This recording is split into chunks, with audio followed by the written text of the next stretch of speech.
Okay, everybody, here we go, getting started. It's been a busy week for me, with work and everything, so I haven't been able to get to these videos properly in a while, but this week I've got plenty of time. I don't have a whole lot on my plate. I got a nice 3-day weekend, so let's go ahead and do that usual thing. There were a few mistakes I made with this one, but we'll get to those as we go along. There's always a few little nitpick things I do with it. That neck's probably not going to stay there too much, but as always, we start with the head. I got a nice jawline going on, and a nice fit body. So as you can tell just right off the bat, I'm not going with the conventional, overly simplified, cute version that we're all familiar with and have grown up with.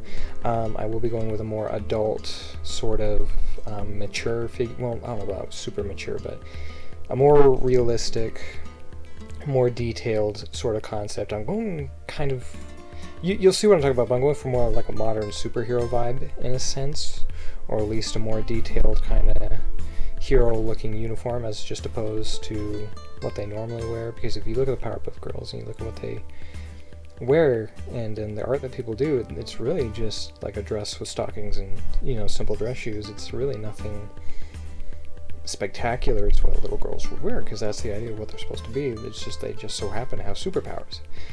For this concept, though, I'm going with maybe a little bit old. They're a little bit older, or at least Blossom, because that's what I'm doing for this one, and a little more professional with their take on it. So the uniform is less just like our average everyday clothing and more a uniform, so to speak. And I took some inspiration from like Marvel and DC films, kind of. I'm going to try and emulate how I visualize it would look.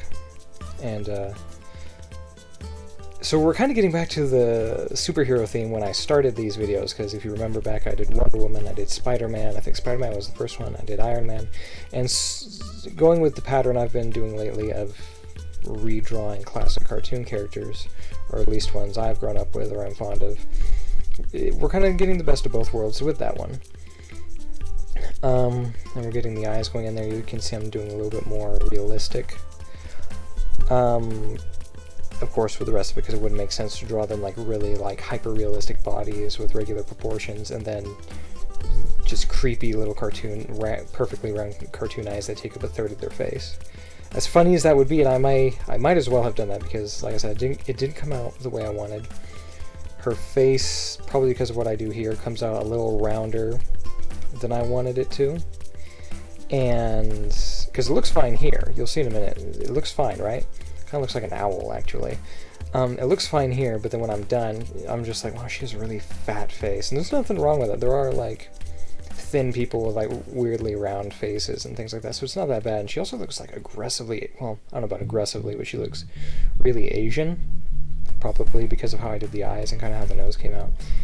And there's nothing wrong with that, I guess, because apart from their hair, there's really no like ethnic basis for the Powerpuff Girls. I mean, they're created in a lab, first of all. There's really no genetic or cultural or ethnic mixing going in there, which really begs the question, what the hell was Utonium doing to make these girls? But he himself kind of looks a little Asiatic with his features, I've always thought. So honestly, it works out.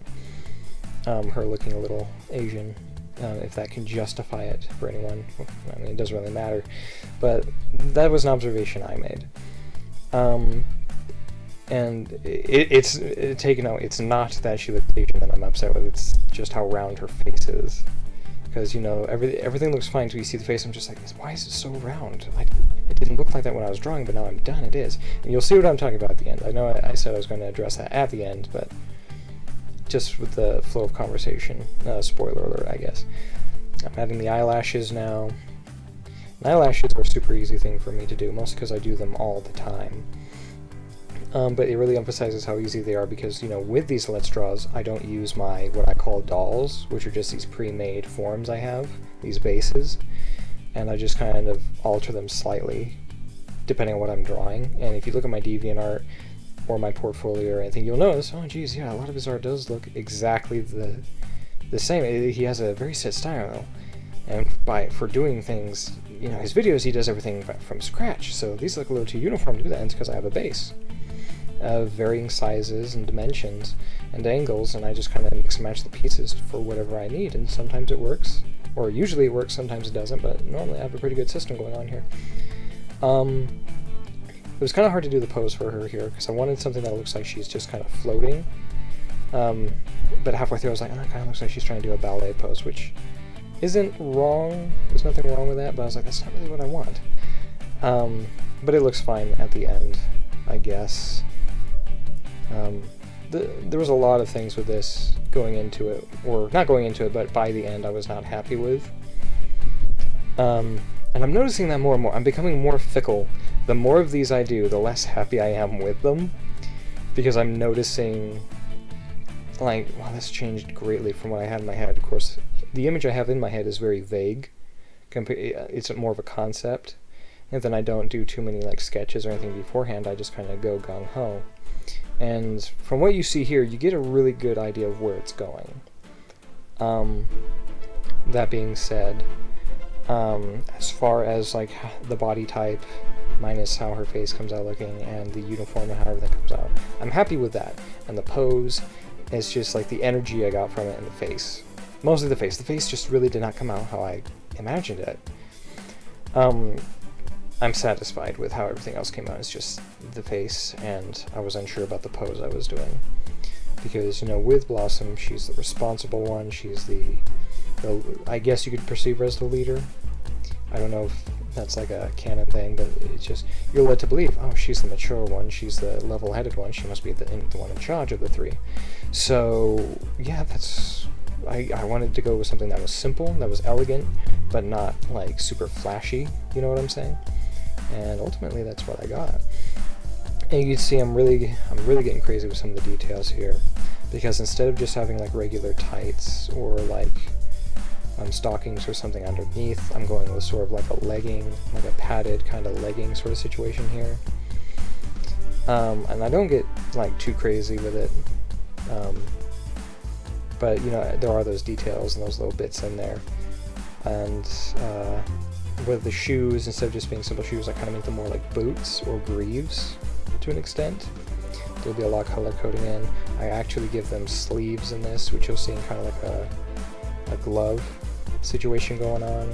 There's a lot of artistic liberty I take with this, as I often do, and as I kind of would expect anyone to do, because you don't want to draw what everybody's already seen. You don't want to draw what everybody knows, because, oh, he's going to draw some fan art of Kimba, or he's going to draw some fan art of the Transformers, or what have you, you know, whatever nerdy thing is out there. Nobody, yeah, if you just draw them as they are, how they typically are, it's true to the character and it's honest with the canon, but is that really what people want to see? I mean, people love to see it, yes, but within the fandom, isn't it nice to do something a little different? And some people are like, no, I hate change, I don't like what you did there, too much artistic liberty, it's not true to the character, it's not this and that. Well, maybe, but at the same time, artistic liberty is a beautiful thing. I mean, what is art except an expression of what we view and how we see things? And why not take an interesting take on this with our perception? I mean, I could have given her a cape. Actually, now that I think about that, that would have looked cool, but then also kind of looked weird with her hair. And the hair is another thing that bothers me, just because the type of hair Blossom has, that haircut with the bangs, I can't stand that hair. I don't like bangs. I don't like characters who have bangs in their hair. But that's just my own little petty, like, that just looks off to me. I don't understand why you would cut your hair like that. Anyway, I mean, because if you think about it, it's just like He-Man hair, but longer in the back. It's a He-Man mullet. That's what her hair looks like to me. But anyway, I digress. Getting to the shading here. Actually, you know what, let's go back to the hair real quick. I need to apologize, because I don't show me actually drawing the hair by accident, and I didn't realize that till after, like, I had put the footage and everything together. I was at the end of it, I was like, I forgot to film me drawing the hair. What happened to the hair? That was like a key part. Why didn't I show that? And the reason is because I guess somewhere in my narrow, like my, what is that? Tunnel vision. Somewhere in my tunnel vision of drawing everything, I must have accidentally clicked the exit out of Bandicam, and that scuffed the entire thing up. And I didn't realize it was over. I was like, oh shit, I finished. So somewhere, like, after doing the face. So if you're not going to see me drawing the hair, and you don't see me do the blending of the colors. Of course, you don't really need to, because you see how things are going to turn out in a bit, and once it's all done, you can decide for yourself how good it is. I mean, odds are some of you are judging it right now, are just like, oh, this looks too weird, or oh, maybe he's getting into like the whole like cinematic universe kind of concept with all like the redone superheroes and blah blah blah. I don't like that. Well, you're free not to like that. I just thought it'd be an interesting idea, because some people might like to see that.